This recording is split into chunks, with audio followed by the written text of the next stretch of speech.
Alun yr Arth ar Wy Pasg gan Morgan Thomas. Cedwir bob hawlfraint, all rights reserved. Diolch i'r Lolfa am ei cydweithrediad. Thank you to the Lolfa for their cooperation. Roedd Alun yr Arth yn edrych ymlaen at y Pasg. Wy siocled mawr melys blasus, meddai Alun, a fi fydd yn y fwyta fo i gyd. Pan ddaeth y Pasg, roedd Alun yn glaifwyrio. Alun, meddai mam a dad, rwyt ti am gael wy Pasg heddiw.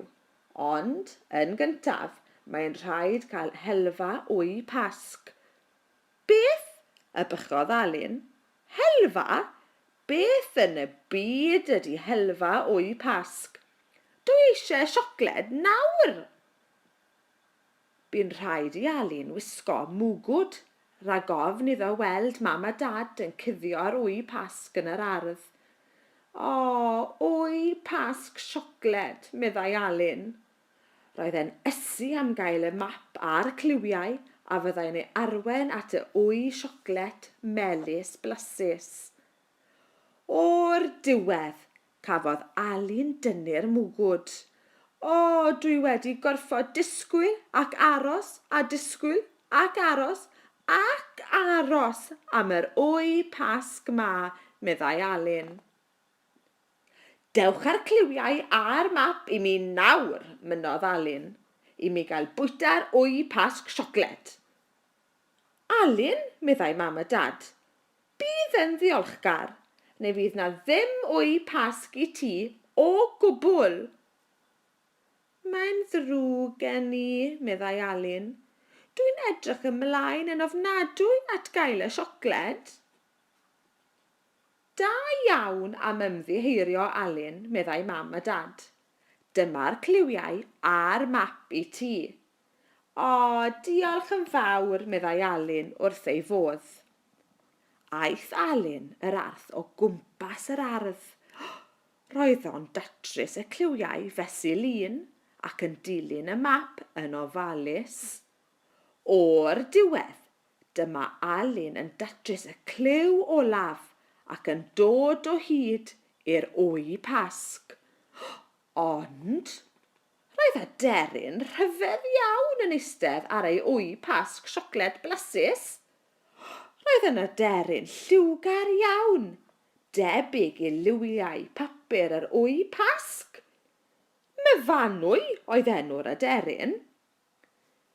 Esgusodwch fi, meddai Alun yn gwrtais.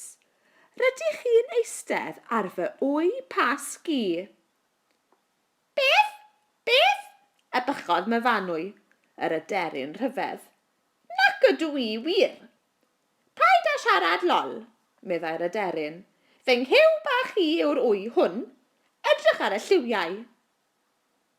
O, roedd Alun wedi edrych ymlaen cymaint at fwyta'r siocled melys blasus.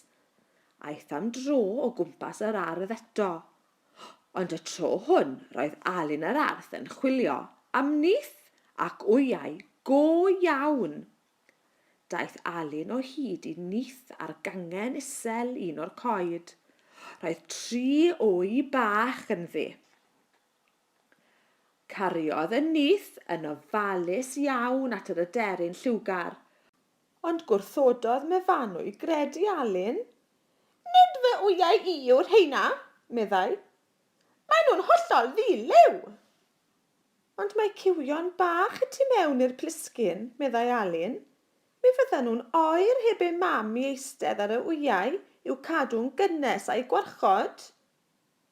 Na, hwn yw fy nghyw bach i, mynnodd yr aderyn blin. Mae'n fawr, yn lliwgar ac yn ddel. Trodd myfanwy ei chefn ar Alun. Felly, aeth Alun a'r nyth at mam a dad ac esbonio beth oedd wedi digwydd. Rhaid gwarchod y ciwion bach yn yr wyau, meddai Alun. Mae hynny'n bwysicach na siocled melys blasus hyd yn oed. Felly, dyma Alun yn eistedd yn ofalus iawn ar yr wyau bach i'w cadw'n gynnes.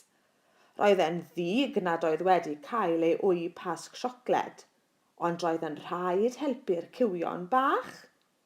Dyma fo'n disgwyl ac aros a disgwyl.